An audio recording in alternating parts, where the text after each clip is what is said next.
Hi, this is Dan Pasternack. Today is November the 14th, 2001, and we're here in the Beverly Hills home of Mr. Bernie Brillstein, manager, producer, and author of one of my favorite show business memoirs. And we're going to talk about television and a whole lot else with Mr. Bernie Brillstein. Thank you. Okay, hold on for the steals. Okay, we're going to start by spending a few minutes just to get some general information about your early years and influences. What was your name at birth? Bernie Brillstein. Well, Bernard Brillstein, but I thought Bernard was a little harsh. So I just changed it to Bernie as I grew up. Middle name Jules, which till I was the age of 8, I spelled Jewels. Till I figured out someone told me Jules, but I got rid of that. That's very simple, Bernie Brillstein. Did you have any nicknames as a child? But what do you think? I had an Irish name, and I changed it to Brillstein to get ahead in show business? No, it's Brillstein. Would have been a good plan. Would have been a good way. Yeah. Any nicknames as a child? Yes. Porky, Brillo, BJB. That should cover it. Okay. Where were you born? 90th Street in Central Park West in New York City, the El Dorado. Marjorie Morningstar's old stomping grounds. And what was the date? April 26, 1931. So now let's talk a bit about your family. I want to start with your father. What was your father's name and what did he do? Mo. Mo did a lot of things. He was basically in the millinery business. He was a manufacturer's representative.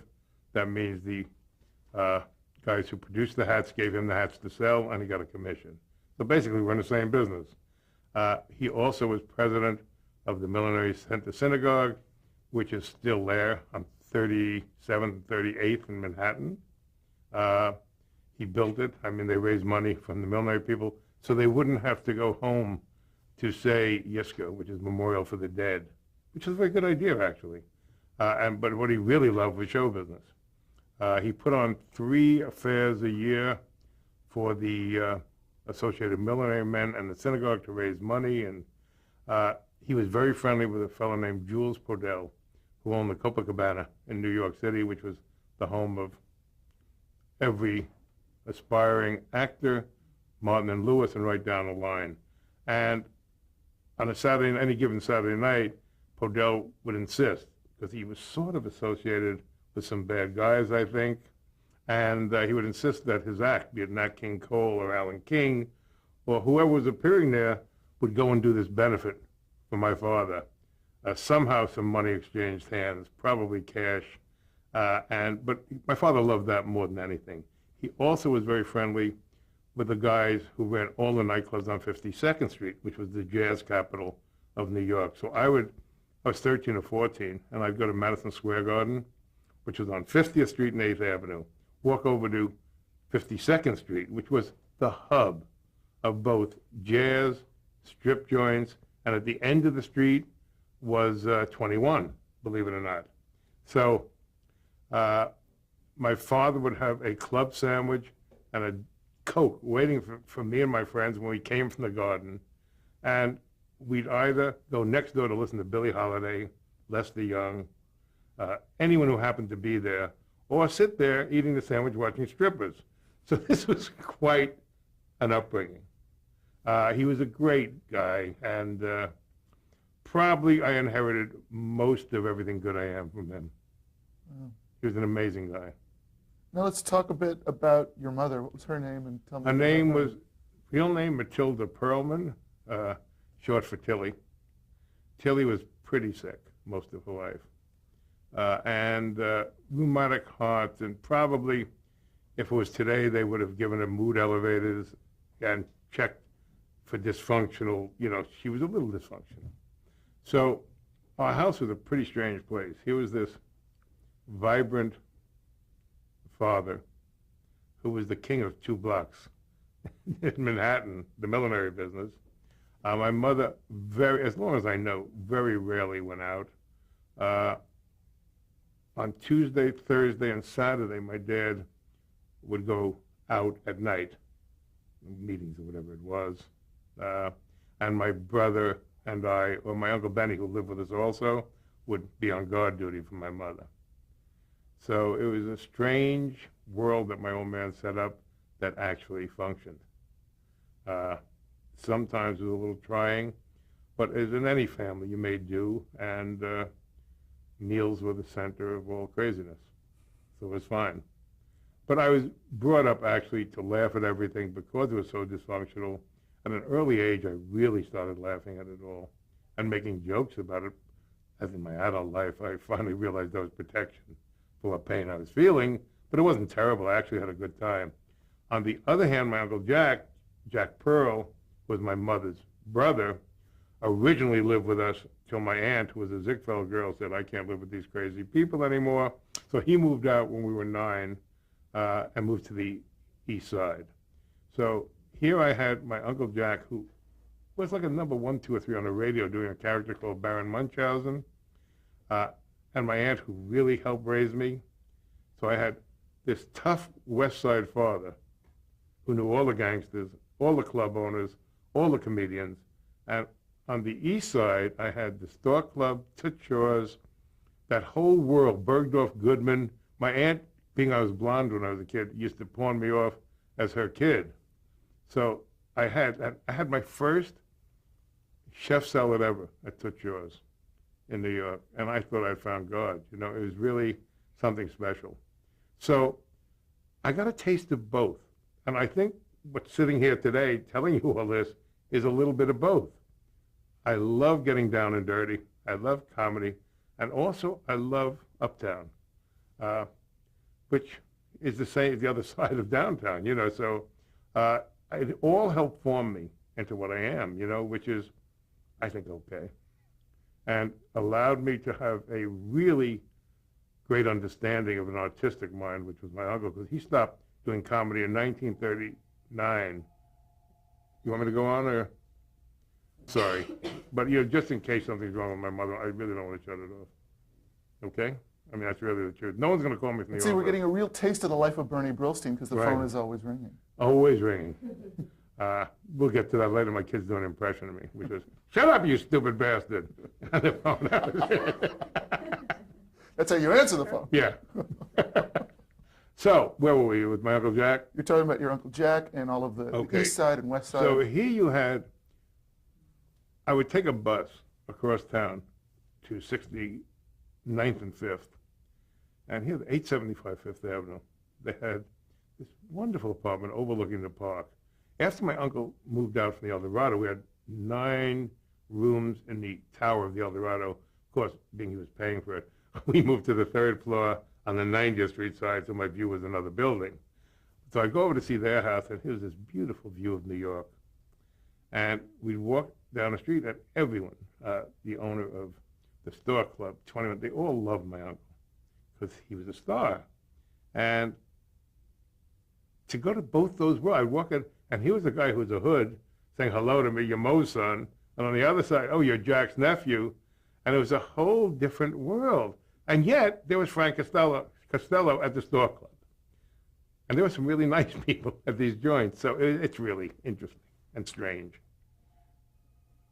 So I'm just hearing it ring, and I'll let it ring. So going on with it, I went to school in New York. I went to Stuyvesant High School and NYU.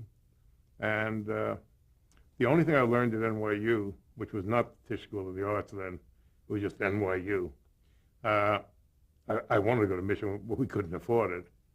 So what I learned, a professor wrote on the blackboard, you have to learn to live with who you are. And it was worth the 4 years of tuition.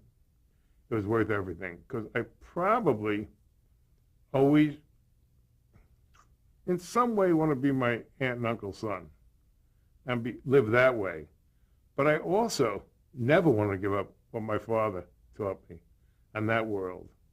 So I had to make a decision that it was up to me to take the good parts from both and try to become what I wanted to become, not who they were. And that really helped me. It was great. You touched on your education. Talk about what kind of student you were. Oh, terrible. Really? Bored. I mean, really, I thought college, my dad asked me to finish school. So I did. I dropped out in my upper sophomore year, and I was going to join the Air Force. And he said, go home and go to sleep, schmuck. And I did, and I thank, I finished college in 4.5 years, and then I was drafted. But I really was. I mostly went to Belmont Park and gambled on the horse races or played cards in the fraternity house or intramural sports or gambling, whatever it was. It was a strange world, but it was a lot of fun. I was at college when the basketball scandals hit, which was... That's CCNY? No, I was at NYU, but it started with CCNY. It started at Manhattan College, then went to see it, ended up at NYU, ended up at Kentucky, ended up at Bowling Green, ended up everywhere. And we were huge sports fans. And all these guys who were in our classes were dumping games, and who we knew, from high school even. So it was terrible. So I guess we learned a lesson from that, that you can't do evil deeds without paying for it. So I tried to do a movie on that 3 times, and I haven't been able to. There's a great documentary on HBO. Marvelous. I mean, really great. So after I graduated, I got drafted immediately. And in one of the most anti-Semitic moves ever, I was drafted on St. Patrick's Day. So everyone was going up to the parade, and I was going down to Center Street to go into the Army, where I stayed 2 years and had a great time. I went to England, produced shows. I was in charge of morale, and my own mostly. I go to London every weekend, and it was a great time. And the main lesson it taught me was that here was this guy from New York. I had never been outside of the city, and never had met a lot of people who were Protestant, because in New York you're mostly Jewish or Catholic, at least in my neighborhood. And I met a lot of guys who had never seen a Jew before, and I got along with everyone. And I started gaining assurance that I was okay. And it's a tough lesson for the Army, to teach you, but I mean, for me, it wasn't tough at all. It's just, I finally realized that I could get along in the world, not this little world, really my father's world. And I said, I can do bigger things because I can get along with everyone.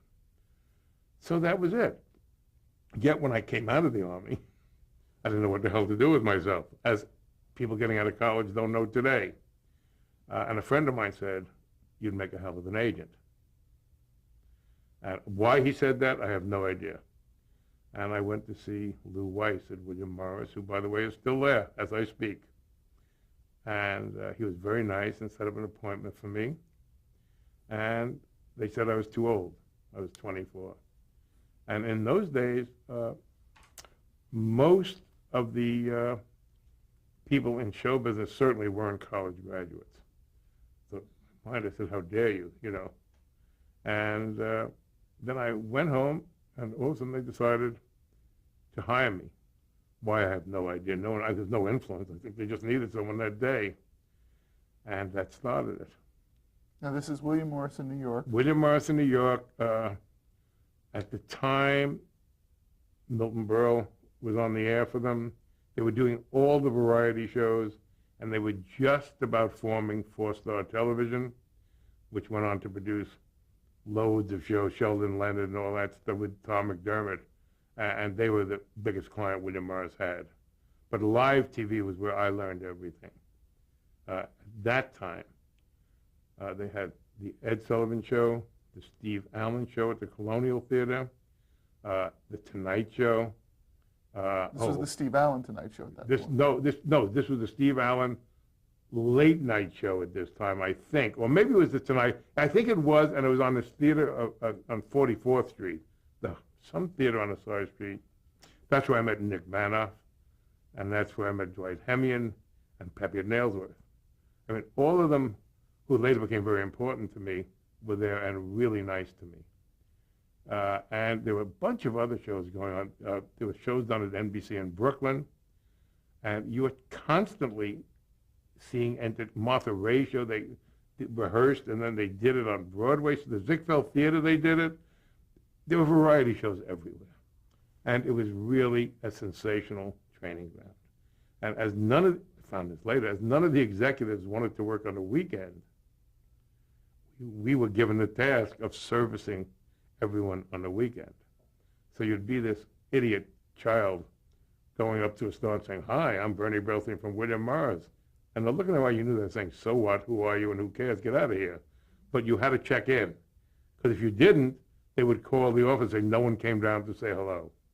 So it's really, you sat there like a moron, doing nothing. Except if you love show business, you would watch Jackie Gleason. You would watch Ed Sullivan and all the talent he had there. You would watch the Steve Allens. I mean, it was great training. And you saw who was doing it. I mean, I'm talking about the agents and managers. And if you look at your competition, then you look around at what was doing it, it didn't scare you a lot. And you knew it was really a localized, simple business. And if you understood talent, which I did from my Uncle Jack, and if you knew how to get along with them, and you knew in your heart you understood talent and finding it, it all came together, and it was really rather simple. I mean, to digress a little and go backwards, in 1947 and 48, when I was a senior in high school and like a freshman in college, Martin and Lewis came upon the scene. And nothing, it was my discovery. I saw them first at the Capitol Theater, then I saw them at the Paramount, then I saw them at the Copa. I never saw them at the 500 Club in Atlantic City. But, I mean, you want to talk about loyal fans and groupies, that was me. I couldn't believe, and at the time, Jerry Lewis was not a geek. I mean, he was handsome. He was a good-looking guy. He was like 6'2". Dean was about 6'2". They all both sang, danced. Dean was probably the best straight man who ever lived, I think. I know George Burns was supposed to be. I think it was Dean Martin. He was great. And Jerry was just copying an old comedian called Harry Ritz, who Sid Caesar had copied before him. So, but to me, it was all new. I mean, Jerry would run in the audience and do all this stuff. But when they sang, I loved it. When they danced, I loved it. And then when they became big stars, I thought it was my discovery. So it was very interesting that gave me confidence to say, okay, I know what I'm doing, sort of. Now, I loved all the comedians. I loved all the shows, you know, but because my father took me to all the nightclubs. But Martin and Lewis just was, you know, one time I saw them 21 days in a row because I snuck into the Copa like the shot in Goodfellas. I came down the back stairs, through the kitchen, and stood in the back. And no one ever thought, they thought I was going to the bathroom, because the bathroom was right there on the left. So I would see all those shows. Isn't that one of your axioms about show business? Which is, if you've never walked through a kitchen, you don't know what you're talking about. That's really more later, but the smell of a kitchen behind a nightclub is probably one of the worst smells in the world. But you have to remember, every performer who you look at as a star has walked through those kitchens on the way to a stage. There's no way to get to a stage without walking through the kitchen in the old nightclubs, or in Vegas, by the way. You know, the kitchen's right there somewhere. So it's an interesting phenomenon, that's true. Now, just as part of your digression, anecdotally, you were such a groupie of Martin and Lewis. Talk about the time that Jerry caught you mouthing along with the act. That sounded a little egotistical, if you want me to tell. Please. My dad took me to that closing show, and we sat ringside on stage right. And I didn't know it, because Jerry was standing on the right, I don't know, right or left. But I was mouthing their act. Now, everyone thought it was ad-libbed. Their first show, you know, there were 3 shows then. There was the 8 o'clock, 12 o'clock, and 2 o'clock. Their first show was just down, nailed. And they probably sailed through it, but I didn't know that. But it was word for word what I had seen 20 times before. So I was just mouthing it. Just not to be a wise guy. I was just mouthing it. Maybe to be a wise guy, I don't know. And Jerry stopped in the middle of the show, came over. I've told Jerry this story, so it's great. And I remember he had this blue pinky ring, which I kept staring at. And he ripped me apart. And he asked if I wanted to come up on stage, did I want to write new material for them. Finally, he left me alone. But it was some night. But I was thrilled, by the way. That was great. And I finally got to be sort of friendly with Jerry in the last 2 or 3 years. And we've told all these stories. And that's the great thing about this business. You know, you're a kid. and you idolize, and certainly Milton Berle was one of those people. Jerry Lewis was certainly another. Dean Martin, when he was doing his show, became another. Don Rickles. I mean, all of these people became acquaintances or semi-friends, and in some cases, friends. And I guess it was just like a dream trip to actually become an equal with those people in what I did. And it was great. It just, I can't even describe what a feeling it is to sit on a plane with Jerry Lewis and talk about show business with him and his career. And it's weird now, Brad and I and Billy Gerber are now doing, we hope, the Martin and Lewis story for HBO. So imagine that thrill. Wow. We just made a deal the other day, so it's great. So, I mean, to be able to go that far and living out the fantasy is something that's terrific. So you were going to these clubs as a kid. This is what you loved doing. All right, but let's talk about New York. I mean, New York at the time probably had 200 clubs. Well, I'm including Queens in that, and Brooklyn probably. But we would start out, if you want to hear a typical night, as kids in New York. This is working in the mailroom. And we had the William Morris code, Bernie Brillstein, William Morris, so they would let you stand in the back. You know, you were a big shot. And once in a while you'd bring a date because you had $5 in your pocket, so it's fine. But my dad always taught me to tip the maitre d', even if you got in for nothing, and you stood on the side. I always had that $5 bill, which I've used all my life, and I can get you any place, by the way. It's a little higher today, but it was, in those days, $5 was the big time for me and for the maitre d'. But I could go anywhere. So let's say it's 7 o'clock in New York, and William Morris then was at 1740 Broadway, which was where the Park Sheraton Hotel was, which was where Anastasia was killed.